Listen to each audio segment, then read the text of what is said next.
Hello guys, நம்ம favourite Karthigai Deepam சீரியலோட இன்னைக்கான ஒரு குட்டி ஸ்டோரி தான் நம்ம இந்த வீடியோவில் பார்க்க போகிறோங்க. நம்ம சேனலை மறக்காம சப்ஸ்கிரைப் பண்ணிவிடுங்க. பக்கத்தில் பில் ஐக்கான் இருக்கும், அதையும் ப்ரெஸ் பண்ணிவிடுங்க. வாங்க வீடியோக்குள்ளார போகலாம்.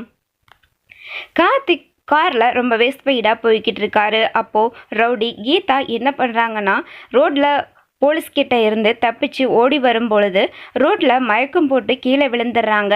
நம்ம கார்த்திக்கும் சடனாக அந்த பக்கம்தான் வராரு. அப்போது கார்த்திக் காரை நிறுத்திட்டு போய் கீதாவை பார்க்குறாங்க.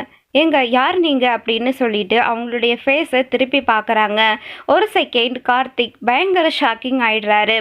ஏன் அப்படின்னா, என்னது தீபா இப்படி ஒரு காஸ்டியூமில் இருக்காங்களே அப்படின்னு சொல்லிட்டு, தீபா என்னாச்சு உனக்கு அப்படின்னு சொல்லிட்டு கார்த்திக் தீபா தான்னு நினச்சி கீதாவை எழுப்பிக்கிட்டு இருக்காங்க. ஆனால் அவங்க பயங்கர மயக்கத்தில் இருக்காங்க.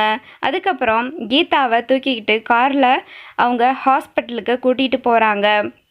ஹாஸ்பிட்டலில் போய் அட்மிட் பண்ணிட்டு அவங்களுக்கு ட்ரீட்மெண்ட் போய்கிட்டு இருக்கு. அவங்க கண் முழிச்சதும் நம்ம டாக்டர்கிட்ட கேட்குறாங்க, யார் என்ன இங்கே கொண்டு வந்து அட்மிட் பண்ணது, எனக்கு என்ன ஆச்சு டாக்டர் அப்படின்னு சொல்லி கேட்குறாங்க. உங்களுக்கு ஒன்றும் பிரச்சனை இல்லை, நீங்கள் ரோட்டில் மயக்கம் போட்டு விழுந்துட்டீங்க. ஸோ அப்போது லைட்டாக அவங்களுக்கு அடிபட்டுருச்சு, வேற ஒன்றும் இல்லை அப்படின்னு சொல்கிறாங்க. அதுக்கப்புறம் ஒருத்தர் கொண்டு வந்து இங்கே அவங்கள அட்மிட் பண்ணாங்க அப்படிங்கிறாங்க.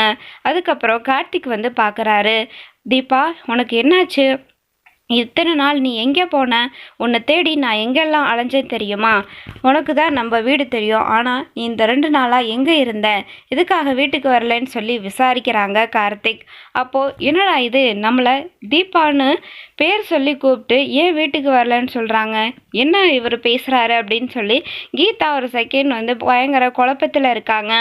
அதுக்கப்புறம் கீதா யாருங்கிற விஷயத்த கார்த்திக் கிட்ட சொல்கிறாங்க.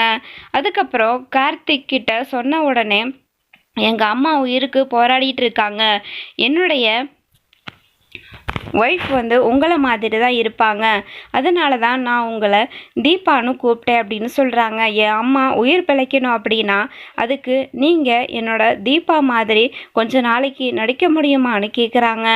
என் அம்மா உயிரை காப்பாற்றுறதுக்காக வேறு வழி தெரியலன்னு கார்த்திக் அப்படி சொன்னதும் கீதாவும் ஒத்துக்கிறாங்க. ஏன் அப்படின்னா, இப்போதைக்கு போலீஸ் பிடியிலேருந்து தப்பிக்கிறதுக்கு நமக்கு வேறு வழி இல்லை, கொஞ்ச நாளைக்கு இவங்க ஒய்ஃபாக நம்ம நடிக்கிறதா பெட்டர் அப்படின்னு சொல்லி கார்த்திக் கூப்பிட்டதும் யோசிக்காமல் அவங்க வீட்டுக்கு கிளம்பிடுறாங்க. அங்கே போனதுக்கப்புறம் நாச்சியார்கிட்ட நம்ம தீபா மாதிரி சாரிலாம் கட்டிக்கிட்டு நம்ம கீதாவை காட்டுறாங்க.